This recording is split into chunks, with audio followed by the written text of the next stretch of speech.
pour celles et ceux qui ignorent, il y a les podcasts où on discute, on analyse, et puis actuellement, on se concentre sur les news du moment en MMA et dans les sports de combat plus globalement. Donc là, on va commencer avec du MMA, bien évidemment, avec les chiffres du pay-per-view de l'UFC 259, l'UFC de la semaine dernière, où il y avait 3 combats pour le titre, dont Israel Adesanya face à Jan Blachowicz, mais aussi Amanda Nunes contre Megan Anderson et le fameux Aljamain Sterling contre Petr Yan. Et ce combat, alors que c'est vrai qu'on en avait parlé avec Rust, et même dans les médias, c'était un petit peu, avant cet événement, c'était un petit peu discret, il n'y avait pas ce côté événement exceptionnel, 3 combats pour le titre, tout le monde en parle finalement. Eh bien les chiffres du pay-per-view sont tombés, et accrochez-vous, ça a battu énorme, enfin pas des records, mais des chiffres extrêmement intéressant pour la suite de la carrière d'Adesanya. Générique, mon cher Serge.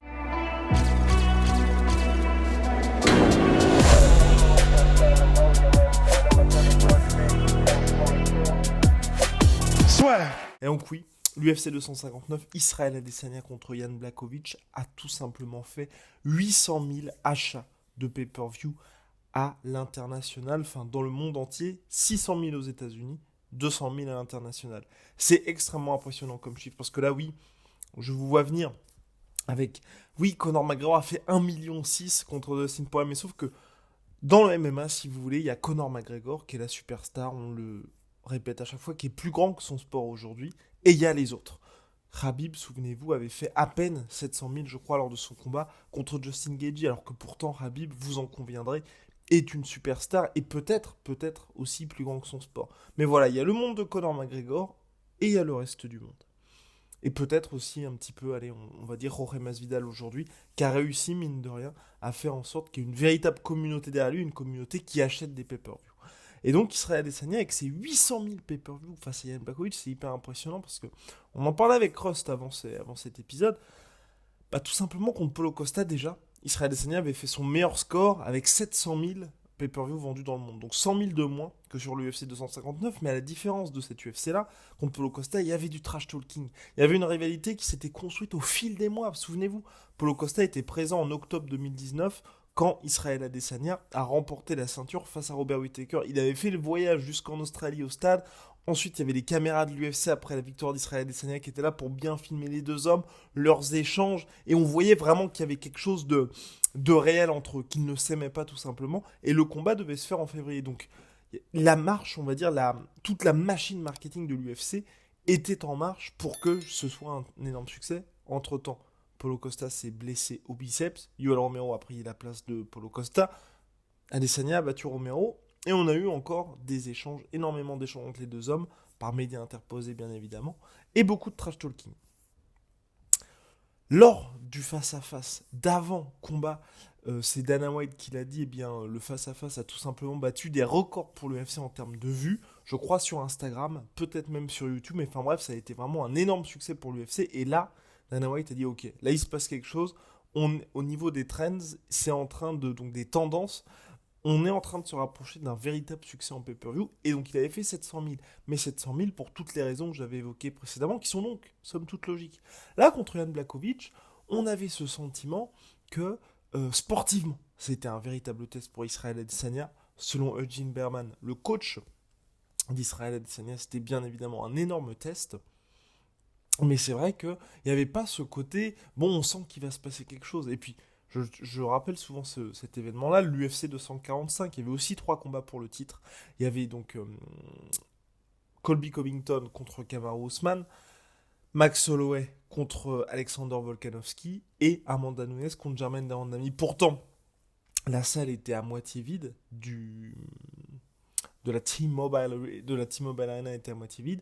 Et au niveau des ventes de pay-per-view, on estime, parce qu'il n'y a pas eu des vrais chiffres, qu'il a fait 350 000 achats de pay-per-view. Alors pourtant, il y avait une vraie grosse rivalité. Et là, donc, pour Jan Blachowicz contre Israel Adesanya, 600 000 ventes de pay-per-view aux États-Unis et 200 000 à l'étranger. Ce qui est tout simplement énorme, surtout qu'il n'y avait pas ce facteur aussi, si vous voulez, américain. Dans le sens où, par exemple, je compare l'UFC 241 où il y avait Nate Diaz qui était en undercard, enfin un américain qui va vraiment pousser les ventes de pay-per-view. Parce qu'on en parle à chaque fois, les gens qui achètent les pay-per-view, ce sont les Américains en majorité. Les Américains et ensuite le public anglo-saxon.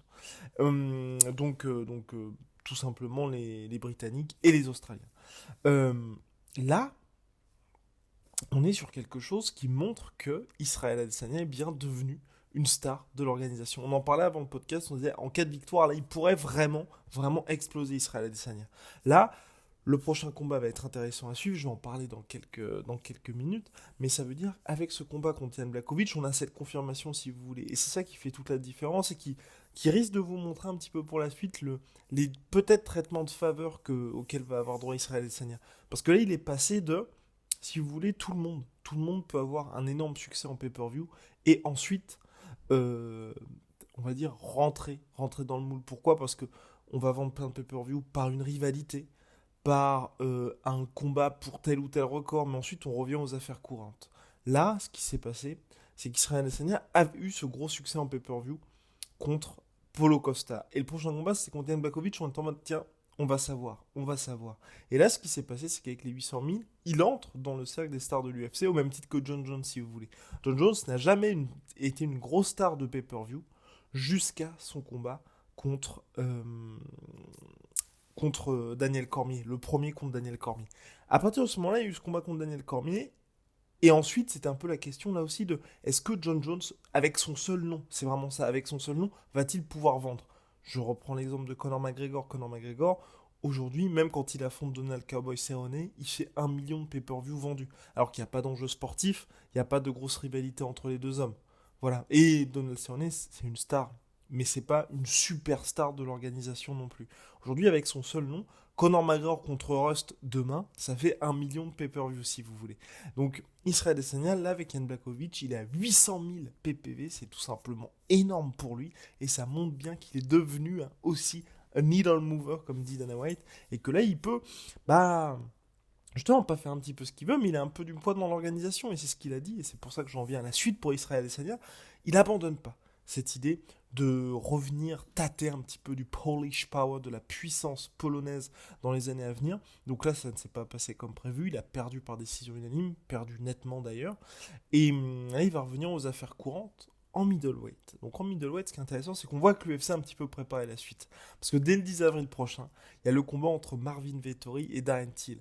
Darren Till, qui veut Israël Adesanya, il en parle depuis un petit moment, et de son côté, Israël Adesanya qui parle du combat contre Darren Till.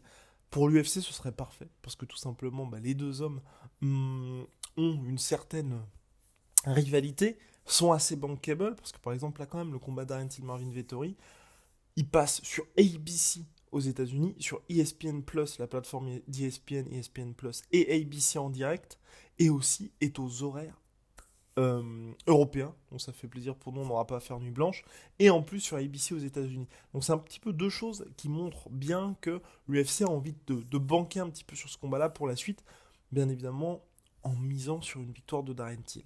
Parce que les deux hommes le veulent, les deux hommes sont des stars potentielles pour l'organisation, même si clairement pour battre Marvin Vettori, ça va être très tendu. On en reparlera bien évidemment avec Rust, parce que Rust est l'un des plus fervents supporters de Darren Till.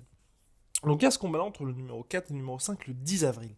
Le 18 avril prochain, il y a le combat entre Robert Whittaker et Paulo Costa Borrachinha. Robert Whittaker numéro 1 de la catégorie, Paulo Costa Borrachinha numéro 2.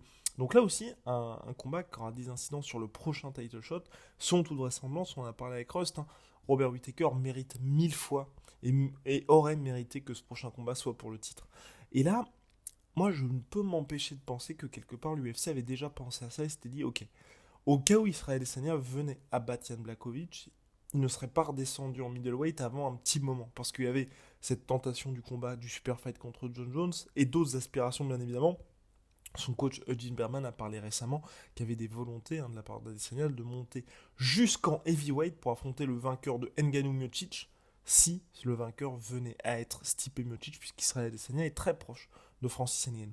Donc, l'UFC se disait, à mon avis, on ne veut pas se retrouver dans une situation assez compliquée pour nous. Donc, ce qu'on va faire, c'est on va faire un espèce de tournoi à distance entre les middleweight. Et en gros, le vainqueur de Till Vettori affrontera le vainqueur de Whittaker Costa, à mon avis, selon moi, pour le titre intérimaire. Et là, dans la situation dans laquelle on est, donc à savoir la défaite d'Israël Adesanya, je pense, une nouvelle fois, que l'UFC va être tenté au niveau des, on va dire, en fonction du vainqueur. Je pense que si c'est Robert Whittaker qui bat Paulo Costa, à mon avis, ils vont faire Whittaker contre le vainqueur de Till et ensuite le vainqueur affronte Israël Adesanya. Je pense. Tout dépend bien évidemment du combat et si Robert Whittaker gagne d'une manière impressionnante, mais au regard du statut d'Adesanya aujourd'hui, le prochain combat d'Israël Adesanya va être hyper lucratif pour l'UFC. Je pense qu'ils veulent pas se gâcher une petite cartouche et se dire tant qu'à faire, autant que ce soit pas juste un combat contre le prochain contender, mais un nouveau super fight pour Israël Adesanya, parce que s'il gagne contre un mec qui est ultra légitime, même si Whittaker, on en parle à chaque fois, est déjà légitime, mais je veux dire, aux yeux du grand public, il y aura ce succès populaire énorme qui permettra, on va dire, de redémarrer cette hype Israël Adesanya. Voilà, donc en tout cas pour ma part, c'était ça sur les chiffres du pay-per-view d'Israël Adesanya, ce petit tournoi un petit peu à distance qu'organise l'UFC pour cette catégorie middleweight, qui là tout de suite regagne un petit peu en intérêt avec le retour d'Izzy dans cette catégorie. N'hésitez pas à nous faire votre retour sur la question, à nous parler de cette catégorie middleweight qui là est très très très vivante, puisqu'il y a aussi Kevin Holland contre Derek Brunson, Kevin Holland qui représente un petit peu cette nouvelle vague de middleweight. Bref, il se passe des choses dans cette catégorie, il se passe des choses. À très très vite pour de nouvelles aventures. Big shout out à My Sweet Protein, moins 45% sur tout My Protein avec le code la sueur et moins 10% sur tout Venom avec le code la sueur. Venom, sponsor de l'UFC, sponsor de la sueur et qui arrive très très rapidement d'ici avril avec les fringues UFC.